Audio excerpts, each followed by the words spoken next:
तो अभी तक हम लोग कुछ इंपॉर्टेंट की पॉइंट्स पढ़ चुके हैं अबाउट द कांस्टेंट फोर्स। तो वहां पे हमने ऑब्जर्व किया कि किसी भी कांस्टेंट फोर्स का वर्क पाथ पर डिपेंड नहीं करता था, वो सिर्फ और सिर्फ इस बात पर डिपेंड करता है कि फोर्स के डायरेक्शन में डिस्प्लेसमेंट कितना हुआ है। अब हम यहां पर work done by gravitational force की बात करने जा रहे हैं। क्यों? क्योंकि आप ये जानते हैं कि ग्रेविटेशनल फोर्स एक कांस्टेंट फोर्स है। मैं ऐसा क्यों बोल रहा हूं? क्योंकि अगर मैं एक m मास की बॉडी को कंसीडर करूं तो उस m मास की बॉडी पर कितना फोर्स लगता है? m into g, where g is what? Acceleration due to gravity. तो फोर्स mg, ये तो उसका मैग्नीट्यूड हो गया। और अगर हम डायरेक्शन की बात करें तो आप जानते हैं कि ग्रेविटेशनल फोर्स हमेशा ही कहां लगता है? डाउनवर्ड डायरेक्शंस में लगता है। तो हमारी कैलकुलेशंस के लिए ग्रेविटेशनल फोर्स एक कांस्टेंट फोर्स है। तो अब हम यहां पर उस गिवन कांस्टेंट फोर्स की वर्क डन की कैलकुलेशंस को करने जा रहे हैं। जरा देखिएगा ध्यान से। मैं यहां पर आपके सामने एक एग्जांपल लेता हूं, जैसे कि एक इंक्लाइंड प्लेन जो कि हॉरिजॉन्टल सरफेस के साथ थीटा एंगल पर इंक्लाइंड है। यहां पर हमने एक m मास के पार्टिकल को इस पॉइंट A से रिलीज किया और फाइनली वो पॉइंट B तक पहुंच जाता है।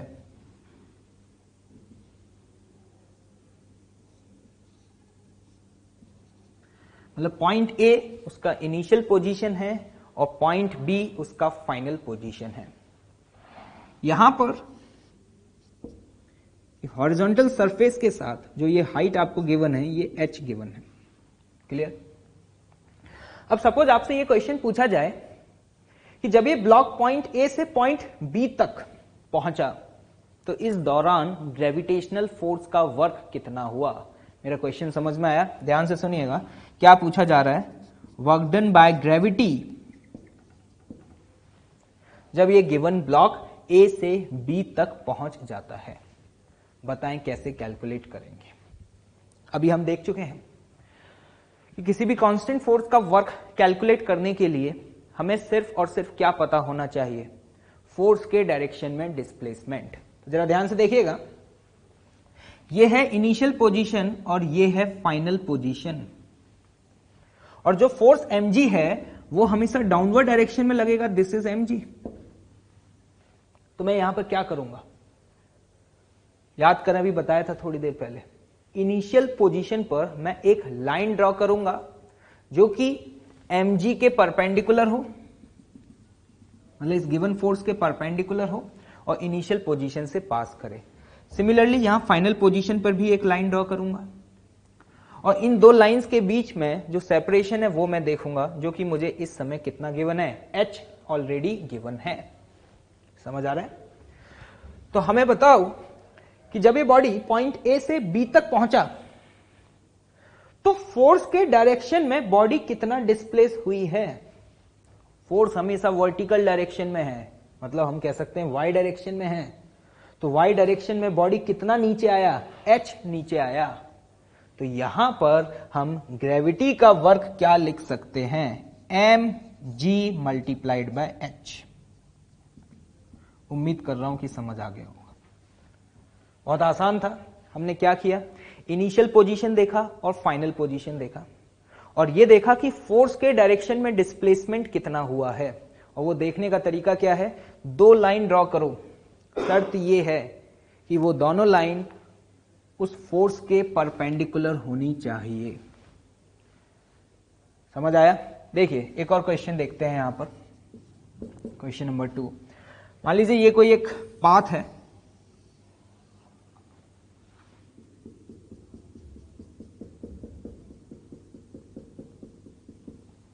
ठीक। एक पार्टिकल जो कि पहले इस पॉइंट पे था, इस पॉइंट को मैं यहां पे A बोल रहा हूं और इस पॉइंट की जो हाइट है ग्राउंड सरफेस से वो आपको h1 दी हुई है। ध्यान से देखिएगा, मैंने क्या बोला?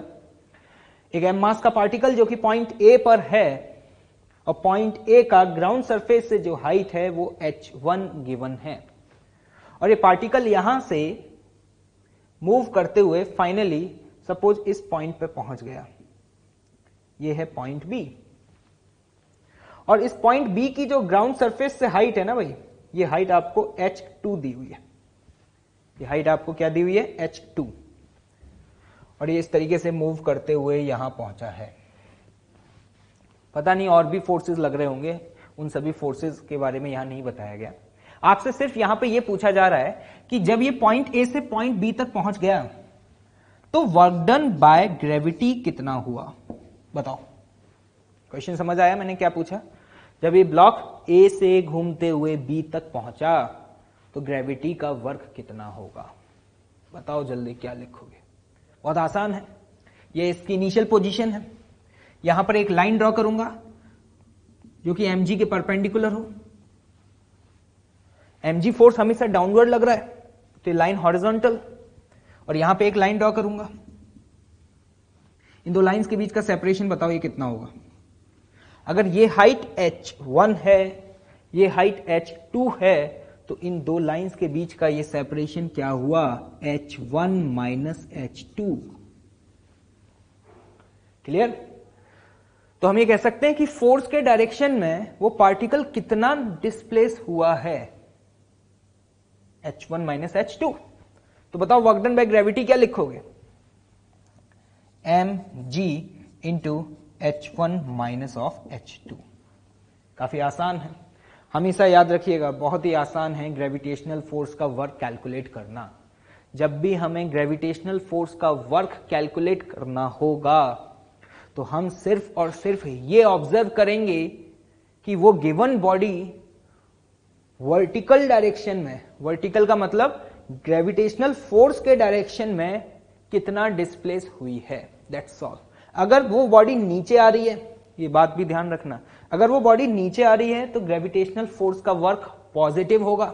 जैसे कि अभी यहां पर ये बॉडी ए से बी आई तो फोर्स के डायरेक्शन में नीचे डिस्प्लेस हुई तो ये वर्क क्या आया, पॉजिटिव।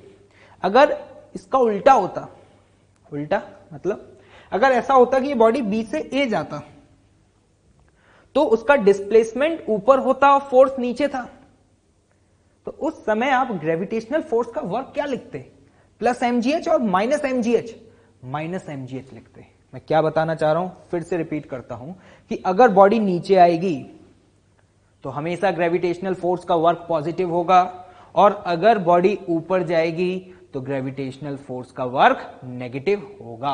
और आज के बाद हमेशा ग्रेविटेशनल फोर्स का वर्क कैलकुलेट करने के लिए तुम्हें सिर्फ और सिर्फ क्या ऑब्जर्व करना है, क्या उसके पाथ को देखने की जरूरत है क्या।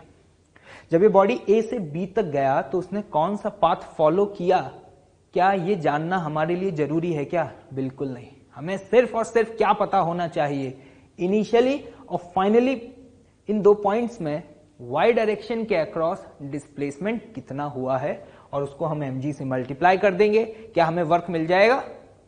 ओके चलिए एक और न्यूमेरिकल देखते हैं, देखिएगा क्या है।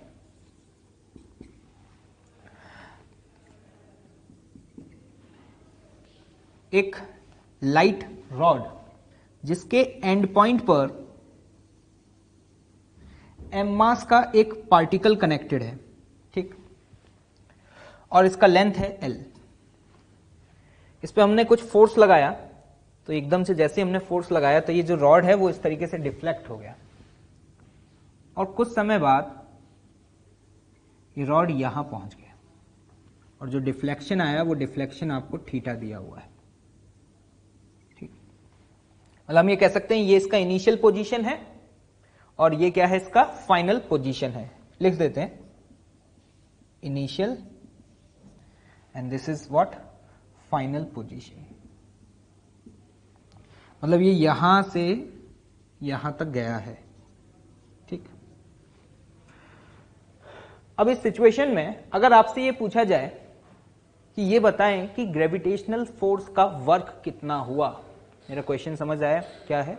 जब ये पार्टिकल m मास का यहां से यहां पहुंचा तो इस m मास के पार्टिकल पर ग्रेविटेशनल फोर्स का वर्क कितना हुआ, बताएं कैसे लिखेंगे। अभी हम देख चुके हैं कि ग्रेविटेशनल फोर्स का वर्क कैलकुलेट करने के लिए हमें सिर्फ क्या पता होना चाहिए कि वर्टिकल डायरेक्शन में कितना डिस्प्लेसमेंट हुआ है। पहले वो यहां पे था, ये इनिशियल पोजीशन, मैं यहां पे एक लाइन ड्रॉ कर रहा हूं, हॉरिजॉन्टल लाइन। ये है उसकी फाइनल पोजीशन, तो मैं यहां पर भी एक हॉरिजॉन्टल लाइन ड्रॉ किया। ठीक है, हॉरिजॉन्टल लाइन क्यों ड्रॉ की गई है, तो क्योंकि हम जानते हैं कि जो फोर्स है वो हमेशा mg डाउनवर्ड डायरेक्शन में लग रहा है, और ये हम देख चुके हैं कि किसी भी कांस्टेंट फोर्स का वर्क कैलकुलेट करने के लिए हम इनिशियल और फाइनल पोजीशंस पर दो लाइन ड्रॉ करते थे, और वो दोनों ही लाइन उस फोर्स के क्या हो, परपेंडिकुलर। तो यहां इनिशियली था, फाइनली इधर पहुंच गया, तो हम ये कह सकते हैं वर्टिकल डायरेक्शन में ऊपर गया है। और अगर ये वाली वैल्यू हमें पता चल जाए, जिसे सपोज हम यहां पर h एज्यूम कर रहे हैं, क्या एज्यूम कर रहे हैं, h, तो हम वर्क डन लिख सकते हैं। क्या लिखोगे जल्दी से बताओ, अगर हमें h की वैल्यू पता चल जाए तो वर्क डन हम यहां पे क्या लिखेंगे, mg, this is force into displacement. Force के डायरेक्शन में डिस्प्लेसमेंट क्या है, h, लेकिन ये डिस्प्लेसमेंट ऊपर हुआ है, फोर्स नीचे लग रहा है, तो mg का वर्क पॉजिटिव होगा या नेगेटिव होगा, नेगेटिव होगा। ये बहुत इंपॉर्टेंट बात है, अभी थोड़ी देर पहले हम इस बात की चर्चा भी कर चुके हैं। अगर कोई भी बॉडी नीचे आएगी तो ग्रेविटेशनल फोर्स का वर्क पॉजिटिव होगा, और अगर कोई गिवन बॉडी ऊपर जाएगा तो ग्रेविटेशनल फोर्स का वर्क नेगेटिव होगा। तो अब इस h की वैल्यू फाइंड करनी है। अब ये मैथमेटिक्स है, बताएं इस h की वैल्यू कैसे निकालें। एक बात बताओ मुझे, ये टोटल लेंथ L है, अगर मुझे ये वाली लेंथ पता चल जाए ये, तो मेरा काम हो जाएगा। कैसे, टोटल लेंथ L, और अगर ये वाली लेंथ पता चल जाएगी तो उस टोटल लेंथ में से अगर इस लेंथ को मैं सब्ट्रैक्ट कर दूंगा तो मेरे पास h का वैल्यू आ जाएगा। तो बताओ यार ये वैल्यू कैसे निकालें, ये टोटल लेंथ L है, ये वैल्यू बताओ। एक बात बताओ, रॉड की लेंथ तो चेंज होगी नहीं, वो तो हमेशा L ही रहेगी ना। तो अगर ये लेंथ L है तो जब ये रॉड यहां पहुंच गया तब भी ये लेंथ तो L ही रहेगा। उम्मीद कर रहा हूं कि समझ आ रहा होगा। तो एक बात बताओ, अगर ये लेंथ L है तो ध्यान से देखना, इस ट्रायंगल में देखो, इस ट्रायंगल में अगर ये लेंथ L है तो L का ये वाला कंपोनेंट क्या होगा, this one, L cos theta. या फिर आप ऐसे भी निकाल सकते हैं, सपोज इस लेंथ को अगर मैं y बोलता, क्या बोलता, y, तो इस ट्रायंगल में cos थीटा लिख करके बता देता हूं। cos थीटा बराबर क्या होता है, base is what, y divided by hypotenuse, and this is what, L। तो यहां से y का वैल्यू क्या आता है आपके पास, L cos थीटा। ये मैंने वही लिखा है, L का vertical component L cos theta. एक बात बताओ, ये लेंथ है L cos थीटा, ये लेंथ है L, तो h का वैल्यू क्या आया, जल्दी से क्विक, उम्मीद कर रहा हूं कि आप लोग बता पाएंगे। बताओ h की वैल्यू क्या लिखोगे, total length minus this length, तो यहां पर h का वैल्यू आया L minus of L cos theta. Clear है। तो यहां से हम h की वैल्यू अगर इस एक्सप्रेशन में पुट कर दें तो हमारे पास ग्रेविटी का वर्क आ जाएगा। तो यहां पर हम ग्रेविटी का वर्क क्या लिखेंगे, माइनस ऑफ mg, यहां पर L into 1 minus cos theta. यहां से L को कॉमन लिया तो ये एक्सप्रेशन ऐसा बन जाएगा, mgl into 1 minus cos theta. This is the work done by gravity. ये सारी चीजें बहुत इंपॉर्टेंट हैं, याद रखिएगा। हम आगे जाकर के इसी चैप्टर में एक टॉपिक पढ़ेंगे, वर्टिकल सर्कुलर मोशन। वहां पर इन सभी एप्लीकेशंस का बहुत ज्यादा यूज होने वाला है, इसलिए आपको work done by gravity calculate करना आना चाहिए। और आप देख भी रहे हैं बहुत आसान है। आपको सिर्फ और सिर्फ क्या फाइंड करना है, जब भी कोई बॉडी किसी भी पॉइंट से किसी भी पॉइंट तक आया हो तो सबसे पहला स्टेप क्या होता है, इनिशियल और फाइनल पोजीशन फाइंड करो। फिर ये देखो, इनिशियल और फाइनल पोजीशन में वर्टिकल डायरेक्शन में डिस्प्लेसमेंट क्या हुआ है, और अगर वो डिस्प्लेसमेंट पता चल गया तो हम वहां पर ग्रेविटेशनल फोर्स का वर्क लिख सकते हैं। क्लियर है? जैसा कि हमने यहां पे देखा, ये लेंथ L थी, ये L cos थीटा थी, तो ये लेंथ क्या आ गई, L minus of L cos theta. तो हम यहां पर ग्रेविटेशनल फोर्स का वर्क इजीली कैलकुलेट कर पाए। यहां पर नेगेटिव साइन क्यों लगाया है, जल्दी से बताएं। क्योंकि फोर्स नीचे था, डिस्प्लेसमेंट ऊपर हुआ है, मतलब फोर्स और डिस्प्लेसमेंट एक दूसरे के अपोजिट डायरेक्शंस में थे। क्लियर? ओके, चलिए एक और न्यूमेरिकल देखते हैं, देखिएगा ध्यान से।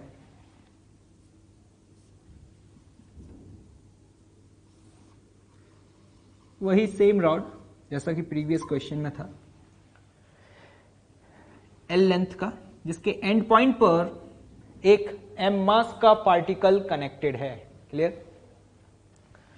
और इस समय इनिशियली ये रॉड वर्टिकल लाइन के साथ थीटा एंगल बना रहे हैं।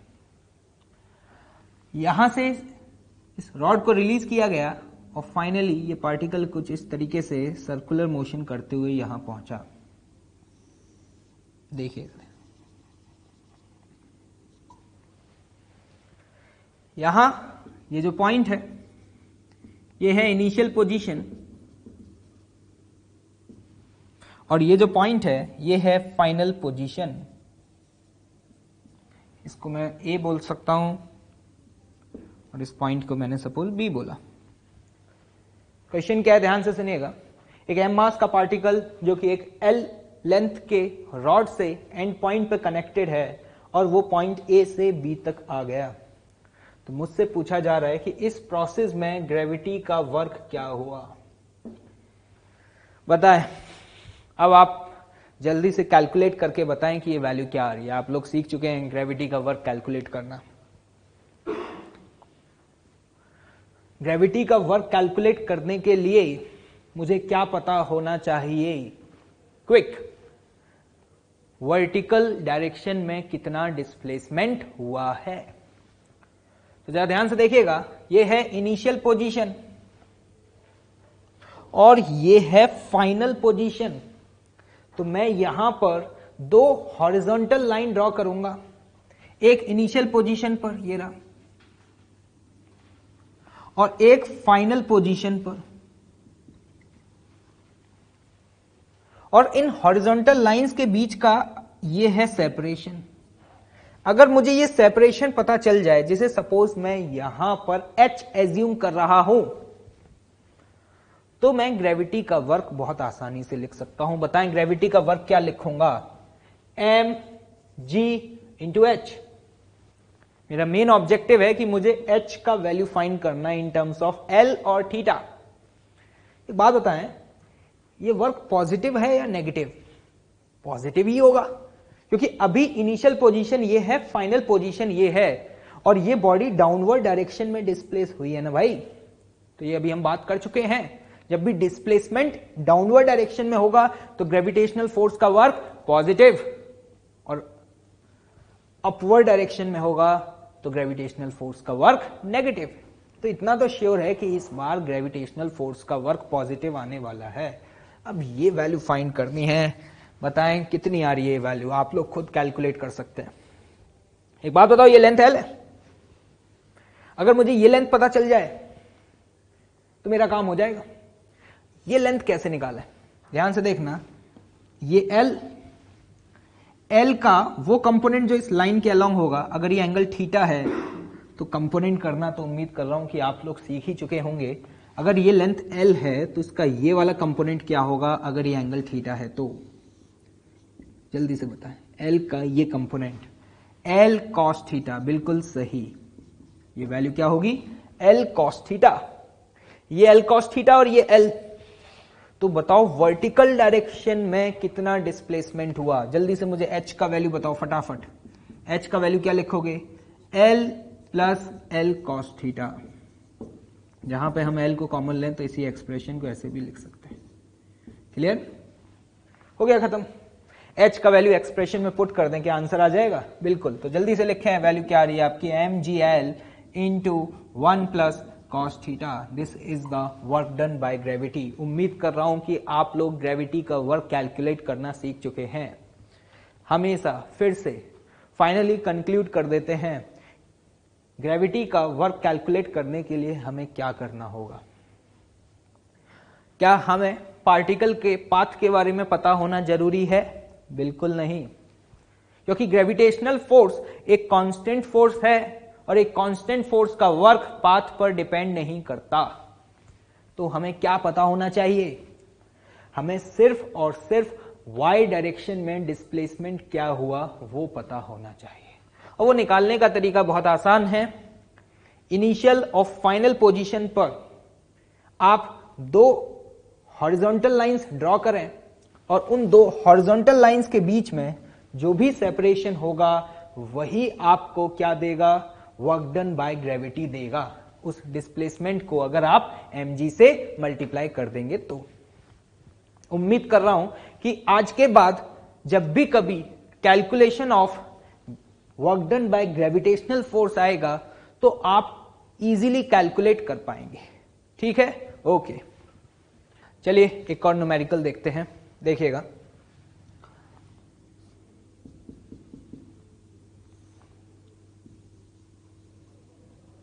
एक m मास का पार्टिकल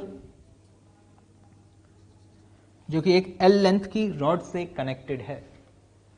इस m मास के पार्टिकल पर एक फोर्स लगाया गया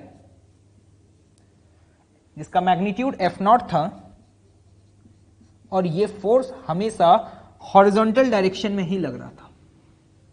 और इस फोर्स लगाने की वजह से ये पार्टिकल सपोज इस पॉइंट से यहां तक डिस्प्लेस हो गया। मतलब ये है इनिशियल पोजीशन और ये है उसका फाइनल पोजीशन, और जो डिफ्लेक्शन हुआ वो आपको थीटा दिया हुआ है। ये इनिशियल पोजीशन है जिसे मैं यहां पर I से रिप्रेजेंट कर रहा हूं, और ये फाइनल पोजीशन है जिसे मैं F से रिप्रेजेंट कर रहा हूं। ठीक, फाइनल पोजीशन। क्वेश्चन क्या है, ध्यान से सुनिएगा। एक पार्टिकल जिस पर एक फोर्स लगाया जा रहा है और वो फोर्स कांस्टेंट है। कांस्टेंट होने का मतलब क्या कांस्टेंट है? मैग्नीट्यूड भी और साथ ही साथ डायरेक्शन भी। मतलब हम ये कह सकते हैं कि जब ये m मास का पार्टिकल यहां से यहां तक मूव कर रहा था ना, तो ये फोर्स हमेशा हॉरिजॉन्टल डायरेक्शन में लग रहा था इस तरीके से। तो अब आपसे ये पूछा जा रहा है इस क्वेश्चन में कि जब ये पार्टिकल यहां से यहां डिस्प्लेस हुआ तो वर्क डन बाय F0 कितना रहा? अभी हमने अपने जो प्रीवियस क्वेश्चन सॉल्व किए वहां पर हमने work done by gravitational force calculate किया। अब यहां पर कोई भी एक फोर्स दिया हुआ है, ये भी एक कांस्टेंट फोर्स है। अब इस गिवन क्वेश्चन में इस कांस्टेंट फोर्स का वर्क कैलकुलेट करना है जब ये m मास का पार्टिकल यहां से यहां तक पहुंच गया। बताएं क्या करेंगे? अप्रोच। हम हमेशा क्या फाइंड करते हैं? फोर्स के डायरेक्शन में कितना डिस्प्लेसमेंट हुआ, और फोर्स के डायरेक्शन में जो डिस्प्लेसमेंट हुआ उसकी वैल्यू फाइंड करने का क्या तरीका था कि उस गिवन फोर्स के परपेंडिकुलर लाइन ड्रॉ करो इनिशियल और फाइनल पोजीशन पर। जैसे कि फोर्स अभी हॉरिजॉन्टल है तो मैं यहां पर एक लाइन ड्रॉ करूंगा जो कि उस फोर्स के परपेंडिकुलर होगी और इनिशियल पोजीशन से पास हो रही होगी, जैसा कि ये देख पा रहे हैं। सपोज इस लाइन को मैं लाइन ए बोलता हूं, और फाइनली वो यहां पर पहुंच गया। फिर से मैं यहां पर एक और लाइन ड्रॉ करूंगा, और सपोज इस लाइन को मैंने क्या बोला? Line B. ये दोनों ही लाइंस फोर्स के परपेंडिकुलर हैं, आप जैसा देख पा रहे हैं। और अगर इन दो लाइंस के बीच का ये सेपरेशन मुझे पता चल जाए, जिसे मैं सपोज यहां डी बोल रहा हूं, तो मेरा काम हो जाएगा। तो मेरा मेन ऑब्जेक्टिव ये है कि इन दो पैरेलल लाइंस के बीच का ये डिस्टेंस फाइंड कर पाऊं। तो अब ये मैथ्स है, जरा ध्यान से देखिएगा। अगर मैं यहां पे ये लाइन ड्रॉ करूं इस तरीके से, तो आप इस ट्रायंगल को देखें, इसको ये मैं ये यहां पे रिप्रेजेंट कर रहा हूं इस तरीके। ये L है। अगर मान लो ये डिस्टेंस x है, क्या है डिस्टेंस x, तो इस राइट एंगल ट्रायंगल में एक बात बताओ मुझे, आप साइन थीटा बराबर क्या लिख सकते हैं? आप मैथ्स के स्टूडेंट हैं तो इतना तो बता ही पाएंगे। जल्दी से बताएं। इस ट्राइंगल में ये आपको राइट एंगल ट्राइंगल दिखाई दे रहा है, ठीक है। चलो इसको रिप्रेजेंट कर देता हूं, ये पॉइंट ओ, ये पॉइंट पी और ये पॉइंट क्यू। ये ओ पी क्यू जो राइट एंगल ट्राइंगल है, यहां पर आप साइन थीटा की वैल्यू क्या लिखेंगे? बिल्कुल सही, साइन थीटा की वैल्यू होगी परपेंडिकुलर डिवाइडेड बाय हाइपोटेन्यूज, मतलब x डिवाइडेड बाय l। तो यहां से हमारे पास x का वैल्यू आएगा क्या? l sine theta. और ये हम देख पा रहे हैं जो x है उसी की वैल्यू को हम d बोल रहे थे, ये x ही क्या था हमारे लिए? d था।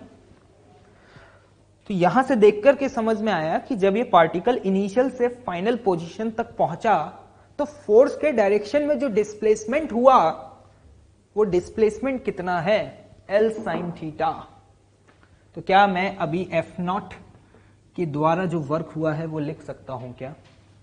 फोर्स इनटू डिस्प्लेसमेंट का वो कंपोनेंट जो फोर्स के डायरेक्शन में है, जो कि अभी हम कैलकुलेट कर चुके हैं, कितना है?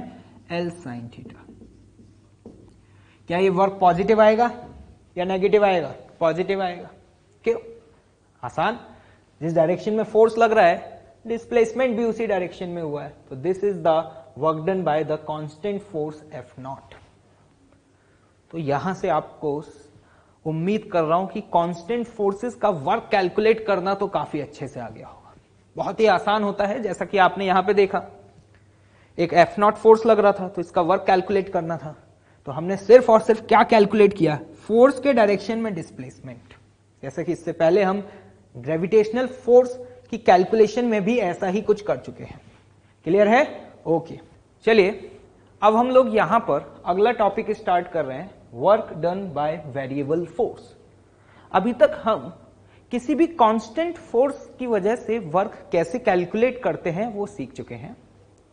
अब हमें यहां पे सीखना है कि अगर कोई फोर्स वेरिएबल है तो उसकी वजह से वर्क कैसे कैलकुलेट करें। पहला सवाल तो ये कि वेरिएबल फोर्स का मतलब क्या है?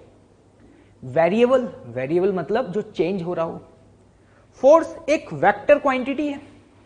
वेक्टर क्वांटिटी होने का मतलब फोर्स के पास मैग्नीट्यूड भी है और डायरेक्शन भी है। तो अगर हमें फोर्स को चेंज करना है तो इसे दो तरीके से चेंज किया जा सकता है। पहला, या तो आप उसके मैग्नीट्यूड को चेंज करें, keeping the direction is constant, या फिर आप उसके डायरेक्शन को चेंज करें और मैग्नीट्यूड को कांस्टेंट रखें। एक और तरीका है कि मैग्नीट्यूड और डायरेक्शन दोनों ही चेंज हो रहे हो। मतलब हम ये कह सकते हैं कि कोई भी फोर्स वेरिएबल तब होगा जब उसका मैग्नीट्यूड या डायरेक्शन या फिर मैग्नीट्यूड एंड डायरेक्शन मतलब दोनों ही ड्यूरिंग द मोशन क्या हो रहे हो? चेंज हो रहे हो। तो आज हमें ऐसे ही फोर्सेस का वर्क कैलकुलेट करना है। क्लियर? तो चलिए सबसे पहले हम वेरिएबल फोर्स की डेफिनेशन लिख लेते हैं।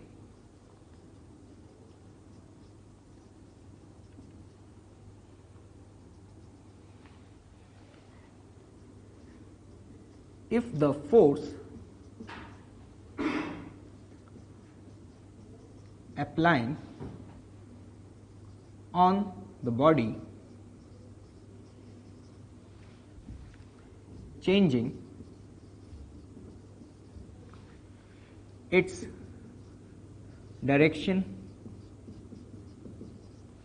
और क्या चेंज कर सकता है? और मैग्नीट्यूड और बोथ, मतलब कि डायरेक्शन और मैग्नीट्यूड दोनों ही चेंज हो रहे हो। If the force applying on the body changing its direction और मैग्नीट्यूड और both is said to be a variable force. Clear है? तो याद रखिएगा, आज के बाद जब भी आपको कोई फोर्स दिखाई दे और उसका वर्क कैलकुलेट करना है तो पहले चेक कर लेना कि वो फोर्स कांस्टेंट है या फिर वेरिएबल। अब देखिएगा ध्यान से, सपोज एक वेरिएबल फोर्स किसी गिवन बॉडी के ऊपर लगता है और उसकी वजह से उस बॉडी का जो डिस्प्लेसमेंट हुआ वो dr हुआ। मैं क्या कहना चाह रहा हूं ध्यान से देखिएगा।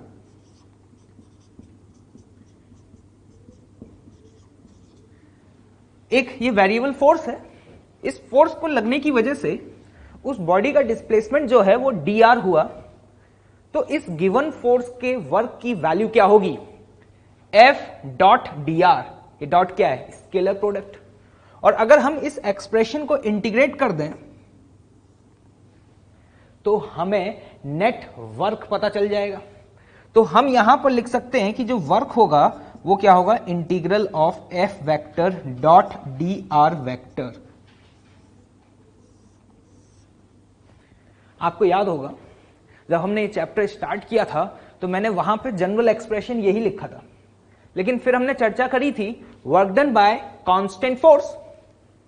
तो कांस्टेंट फोर्स के केस में तो क्या होता था कि ये जो फोर्स था वो इंटीग्रल साइन से बाहर आ जाता था, तो वहां पर हम कांस्टेंट फोर्स का work directly F vector dot displacement vector लिख पाते थे।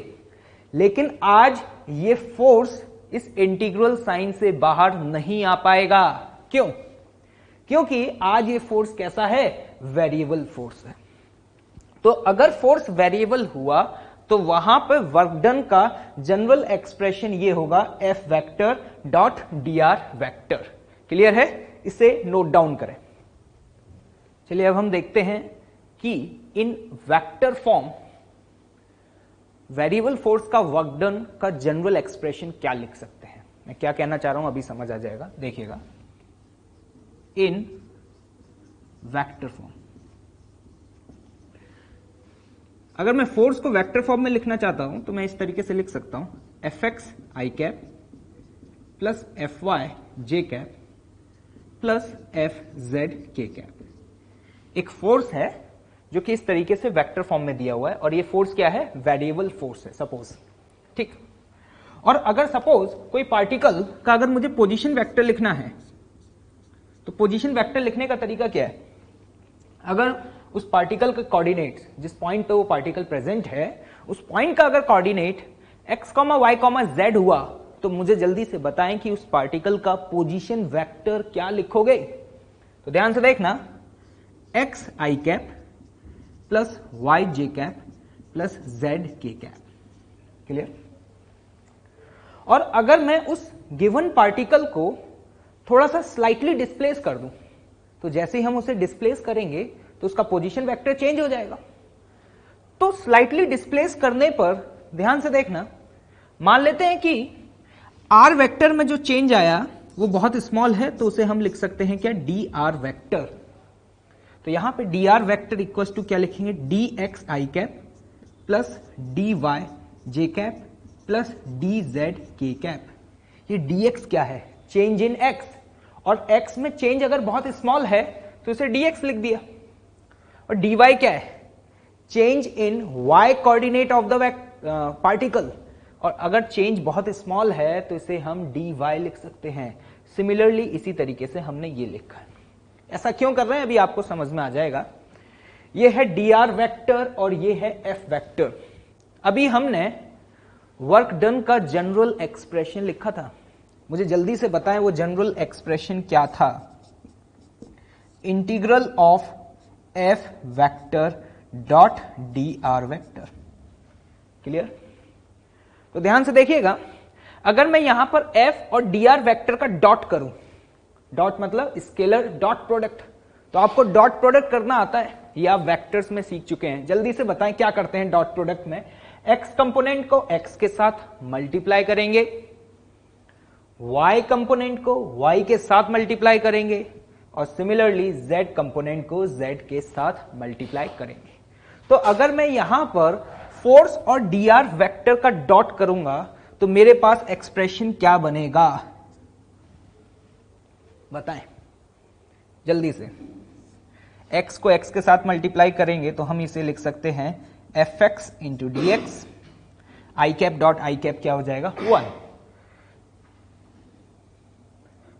इसी तरीके से fy into d y plus fz into d Z.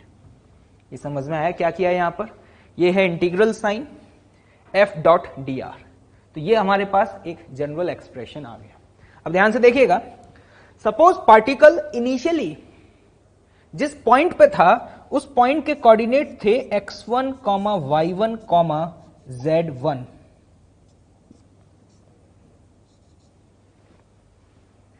और हमने पार्टिकल को इस पॉइंट से x2, y2, z2 पर डिस्प्लेस कर दिया। मतलब हम ये कह सकते हैं उस गिवन पार्टिकल के ये इनिशियल पोजीशन है और ये फाइनल पोजीशन है। ध्यान से देखें, मैं यहां नोट कर देता हूं, ये पार्टिकल की क्या है, इनिशियल पोजीशन, और ये पार्टिकल की है फाइनल पोजीशन। हमारा मेन ऑब्जेक्टिव क्या है यहां पर, हमें इस गिवन फोर्स का वर्क कैलकुलेट करना है। कब? जब हमने उस पार्टिकल को इस इनिशियल पोजीशन से फाइनल पोजीशन पर डिस्प्लेस कर दिया। इनिशियल पोजीशन के कोऑर्डिनेट दिए हुए हैं और फाइनल पोजीशन के भी कोऑर्डिनेट दिए हुए हैं। हम यहां पे डॉट करके हमारे पास ये जनरल एक्सप्रेशन आ चुका है। अब देखिएगा आगे क्या करेंगे। हम इसी एक्सप्रेशन को, जो हमने यहां पे वर्क डन का एक्सप्रेशन लिखा है, इस एक्सप्रेशन को हम ऐसे लिख सकते हैं, integral of f x d x plus integral of f y d y plus integral of f z d z, क्योंकि हमें तीनों एक्सप्रेशन को इंटीग्रेट करना है। अब यहां पे देखना, यहां पे d के पीछे क्या है, x।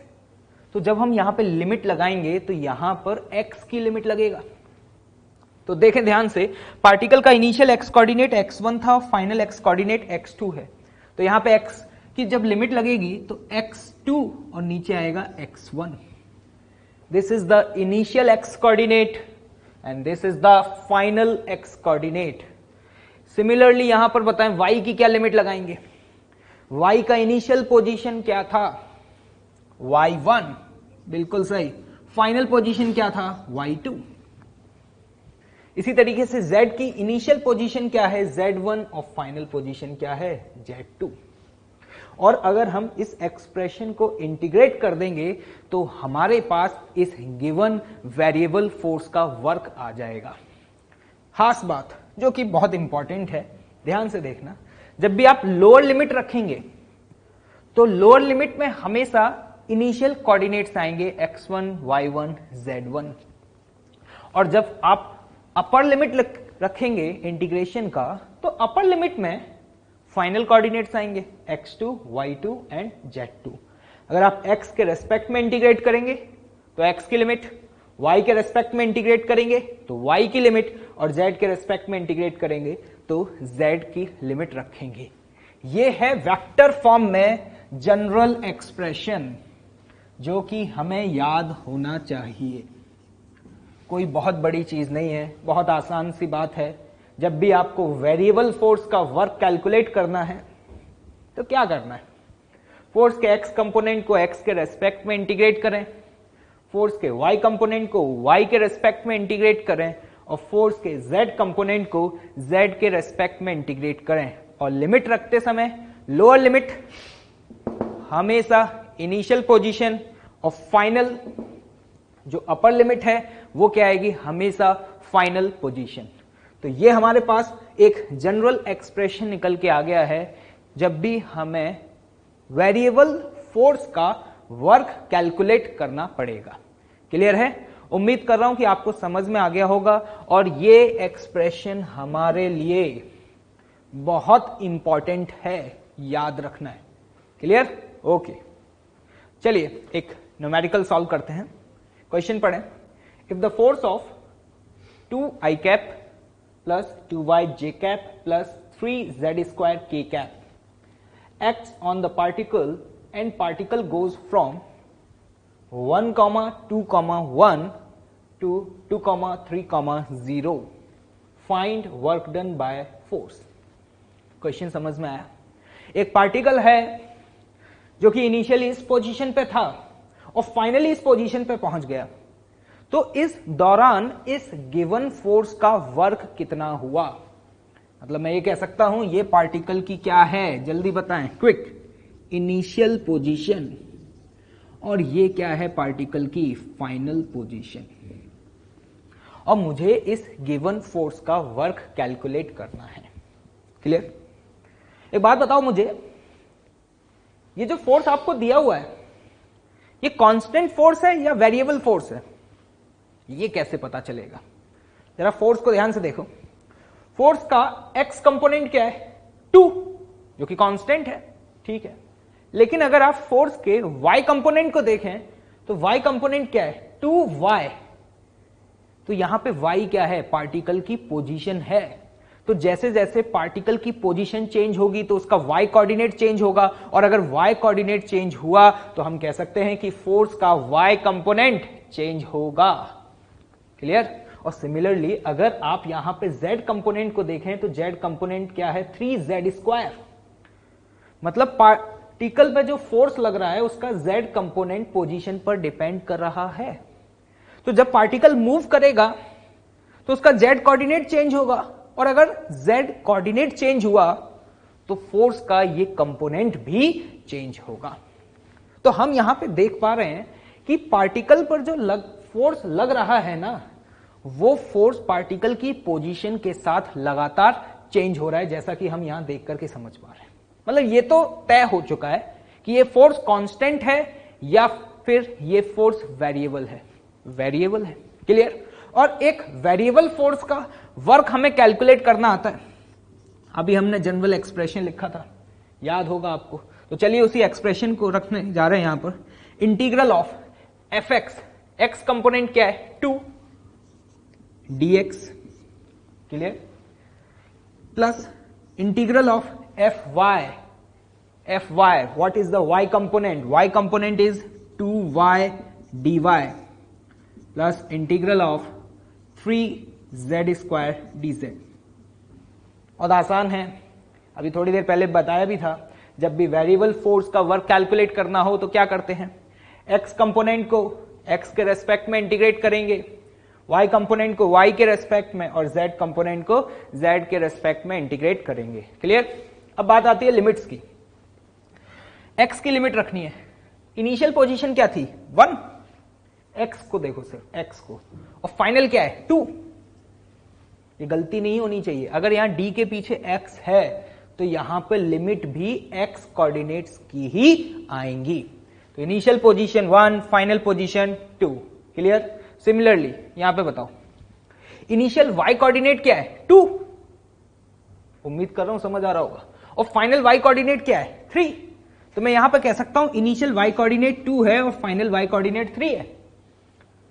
इसी तरीके से z में बताएं, आप बता सकते हैं इनिशियल 1 और फाइनल क्या है? 0। क्लियर? देखा आपने ध्यान से? लोअर लिमिट इनिशियल पोजीशन है 1, 2, 1, और अपर लिमिट 2, 3, 0। क्या हम इस एक्सप्रेशन को इंटीग्रेट कर पाएंगे? बिल्कुल, इंटीग्रेशन तो हमने सीखा ही है। तो चलिए इंटीग्रेट करते हैं, देखते हैं कि हमारा रिजल्ट क्या आ रहा है। मेरी हेल्प करिएगा, बताइए। देखिए यहां पे 2 कांस्टेंट है, 2 बाहर आ जाएगा। dx, dx का इंटीग्रेशन क्या होगा? x। ओके, लिमिट 2 से 1 प्लस 2y, 2y को इंटीग्रेट करना है, जल्दी बताएं। 2 कांस्टेंट है, बाहर आ गया। y का इंटीग्रेशन बताएं क्या होगा? y का इंटीग्रेशन होगा y²/2। Upper limit 3, lower limit 2। 2 से 2 ये कैंसिल आउट हो जाएगा। क्लियर? चलिए आगे बढ़ते हैं। 3z² dz, 3 तो कांस्टेंट है, बाहर आ गया। z² का इंटीग्रेशन, z² का इंटीग्रेशन होगा z³/3। Upper limit 0, lower limit 1। आसान है, मैथ्स है, फिजिक्स खत्म हो चुकी है। तो जल्दी से बताएं अब यहां पर क्या लिखेंगे। देखिए 2 इंटू लिमिट लगाते हैं 2 - 1, यहां पे y² की लिमिट 3² - 2 का स्क्वायर प्लस 3 से 3 कैंसिल आउट, 0³ - 1³। देखिए रिजल्ट बताएं क्या आ रहा है। देखिए ध्यान से क्या आ रहा है। ये एक्सप्रेशन यहां पे आ रहा है 2 + 9 - 4, दिस इज व्हाट? 5 - 1। तो 2 + 5 - 1 and this is what? 6 joule. ये तो मैथ्स है, आप इंटीग्रेट कर सकते हैं, लेकिन आपको यहां पे समझ में आया हमने क्या किया। हमें फोर्स दिया हुआ था, पार्टिकल की इनिशियल और फाइनल पोजीशन गिवन थी और हमें इस गिवन फोर्स का वर्क कैलकुलेट करना था। बहुत आसान, x को, y को और z तीनों फोर्स के कंपोनेंट्स को हमने इंटीग्रेट किया, लोअर और अपर लिमिट पुट किया और हमारे पास फाइनली आंसर आ गया। तो उम्मीद कर रहा हूं कि आज के बाद जब भी कभी भी कोई वेरिएबल फोर्स दिया होगा तो आप उसका वर्क कैलकुलेट कर पाएंगे। ठीक है, चलिए इसे नोट डाउन करें। ओके, चलिए अगला न्यूमेरिकल देखते हैं। क्वेश्चन पढ़िए, क्या लिखा हुआ है। Particle moves on the x axis from x equals to 0 to x equals to 2। एक पार्टिकल है जो कि एक्स एक्सिस के अलोंग मूव कर रहा है। इनिशियली पार्टिकल कहां पर था, x इज इक्वल्स टू 0 पर, और फाइनली पार्टिकल कहां पर है, x इक्वल्स टू 2 पर। Under the action of this force Fx equals to 4x minus 2 newton. ये जो फोर्स है ये एक्स एक्सिस के अलोंग ही लग रहा है, इसलिए यहां पर Fx लिखा हुआ है। x सबस्क्रिप्ट में लिखने का मतलब है force is along the x axis. Clear. Find work done by this force. हमसे इस गिवन फोर्स का वर्क पूछा जा रहा है जब हमने पार्टिकल को यहां से यहां डिस्प्लेस कर दिया। ये बहुत आसान है क्योंकि यहां पे जो फोर्स है ना वो सिर्फ और सिर्फ एक्स एक्सिस के अलोंग है। बताएं एक्सप्रेशन क्या लिखेंगे, देखें ध्यान से। मैं जनरल एक्सप्रेशन लिखता हूं, वैसे यहां पे लिखेंगे Fx dx। आगे वाला एक्सप्रेशन लिखने की यहां जरूरत ही नहीं है क्योंकि जो फोर्स है उसका y और z कंपोनेंट क्या है, 0। मतलब ये क्वेश्चन तो हमारे लिए प्रीवियस वाले क्वेश्चन से भी आसान हो गया क्योंकि प्रीवियसली जो आपने क्वेश्चन सॉल्व किया था उसमें फोर्स का x, y और z तीनों कंपोनेंट्स थे, लेकिन यहां पर इस गिवन फोर्स का सिर्फ एक ही कंपोनेंट है।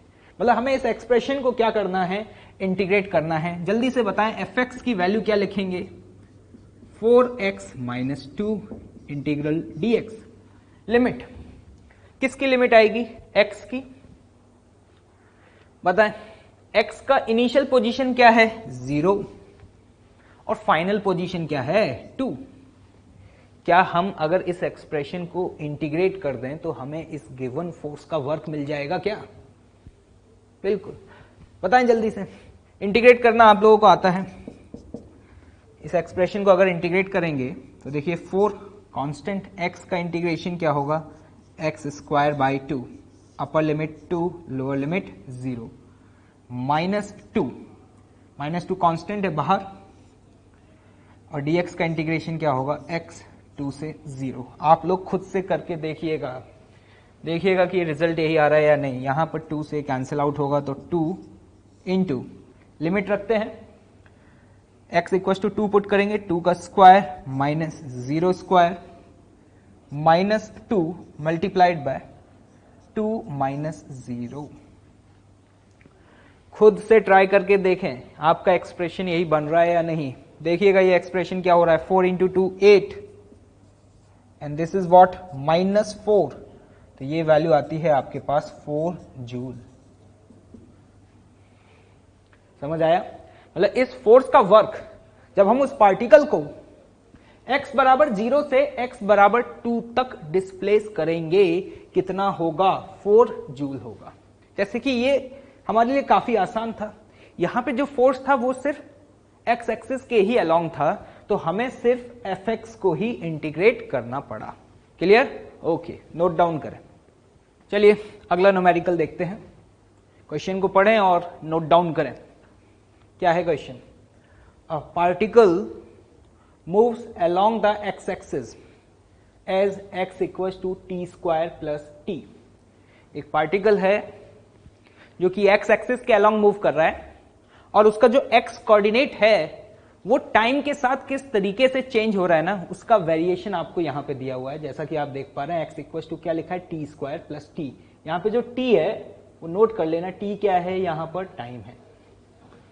मतलब पोजीशन का टाइम के साथ वेरिएशन दिया हुआ है। क्लियर, आगे देखें। Find the work done by the force F vector equals to t square i cap in 2 second. एक फोर्स है जो कि इस पार्टिकल पे लग रहा होगा और उस फोर्स की वैल्यू आपको क्या दी हुई है, ध्यान से देखें, टी स्क्वायर आई कैप।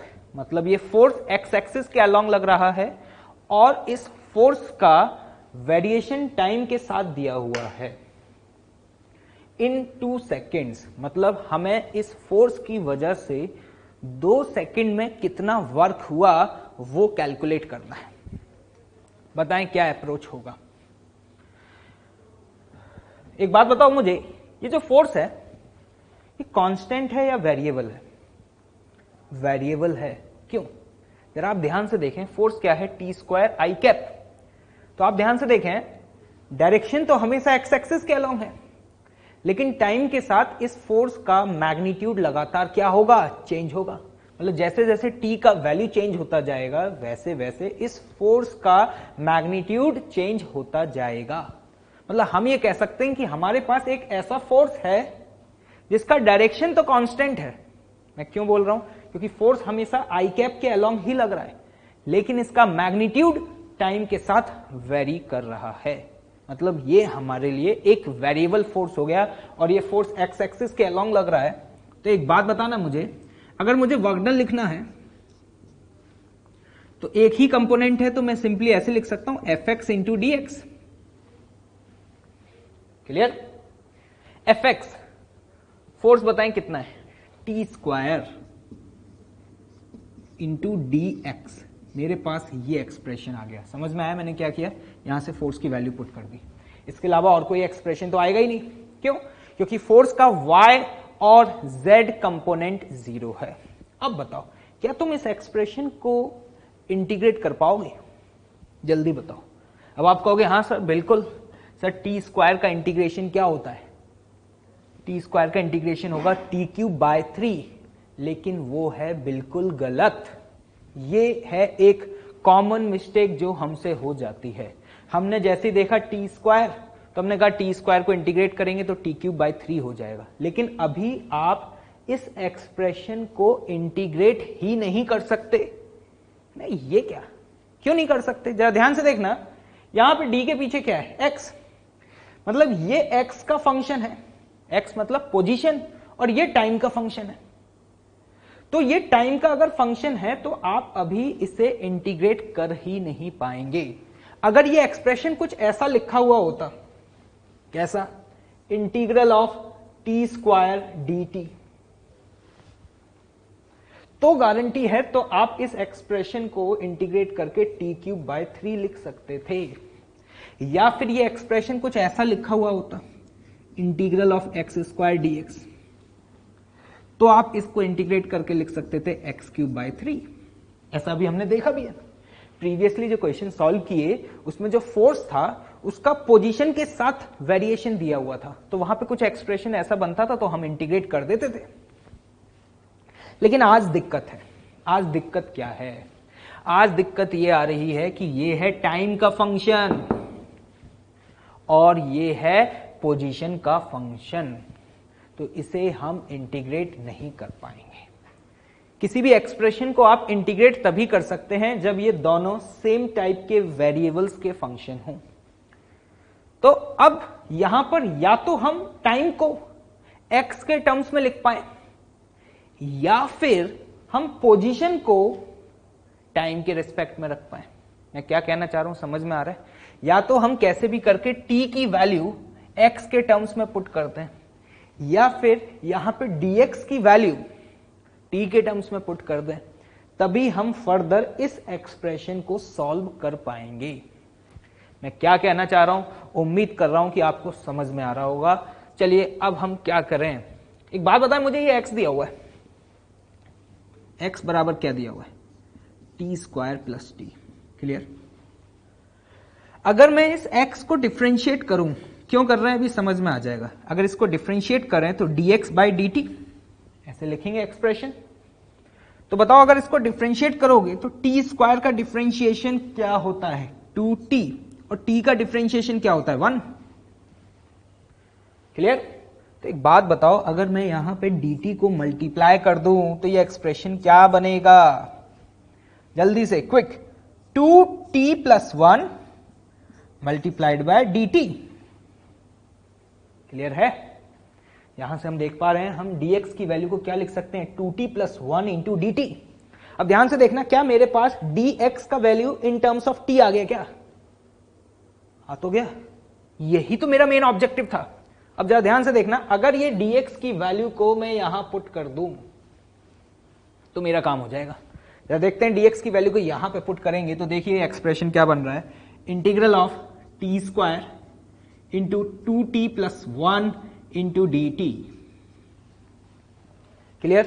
तो अगर इस एक्सप्रेशन को मल्टीप्लाई करें, अगर टी स्क्वायर को मल्टीप्लाई करें तो देखिए एक्सप्रेशन क्या बन जाएगा, 2t cube plus T square into dt। अब जरा ध्यान से देखना, d के पीछे क्या है? t, टाइम है, और d के आगे क्या है? t, मतलब ये दोनों ही टाइम के फंक्शन आ चुके हैं। क्या अब मैं इस एक्सप्रेशन को इंटीग्रेट कर पाऊंगा? बिल्कुल। बताएं यहां पर किसकी लिमिट रखी जाएगी? टाइम की लिमिट रखी जाएगी। और कितने सेकंड्स में हमें वर्क डन फाइंड करना है? 2 सेकंड्स में। तो हम यहां पे टाइम की लिमिट रख सकते हैं, कहां से कहां? 0 से 2। तो चलिए देखते हैं एक्सप्रेशन को इंटीग्रेट करने पर हमें क्या रिजल्ट मिलता है। यहां पर टू कांस्टेंट टी क्यूब का इंटीग्रेशन क्या होगा? टी की power 4 divided by 4, lower limit 0, upper limit 2। मेरी हेल्प करें जल्दी से, क्विक बताएं क्या आ रहा है। टी स्क्वायर का इंटीग्रेशन करने पर क्या आएगा? T cube by 3, similar, upper limit 2, lower limit 0। Clear? यहां पे 2 से ये कैंसिल आउट हो जाएगा 2। तो देखिएगा ये एक्सप्रेशन क्या बनेगा। 2 की वैल्यू पुट करते हैं तो 2 की पावर 4, तो ये होगा 2 की पावर 3 प्लस 2 की पावर 3 डिवाइडेड बाय 3। तो इस एक्सप्रेशन को सॉल्व करने पर ये वैल्यू आती है आपकी 32/3 जूल। सॉल्व करने पर, ये तो मैथमेटिक्स से आप खुद से सॉल्व कर लेंगे। इस क्वेश्चन में हमें कहां दिक्कत आई और हमने क्या चेंज किया, ये समझना इंपॉर्टेंट है। जरा इस क्वेश्चन को ध्यान से देखें, एक बार मैं फिर से रिपीट कर रहा हूं। यहां पर क्वेश्चन में force as a function of time दिया हुआ था। तो जब हमें वर्क डन कैलकुलेट करना था तो हमें इसे dx के रेस्पेक्ट में इंटीग्रेट करना था। तो हमारे पास एक्सप्रेशन ये बना था टी स्क्वायर dx। तो हम इस एक्सप्रेशन को इंटीग्रेट नहीं कर सकते। अगर एक्सप्रेशन ऐसा होता तो कर सकते थे, या फिर ऐसा होता तो इंटीग्रेट कर सकते थे। लेकिन आज यहां पर ये पोजीशन का फंक्शन था और ये टाइम का फंक्शन था। तो अगर इस एक्सप्रेशन को इंटीग्रेट करना था तो सबसे पहले हमने dx की वैल्यू को टाइम के टर्म्स में यहां पुट किया और फिर उसके बाद इस एक्सप्रेशन को इंटीग्रेट किया। उम्मीद कर रहा हूं कि आप लोगों को यह समझ में आ गया होगा। क्लियर है? ओके।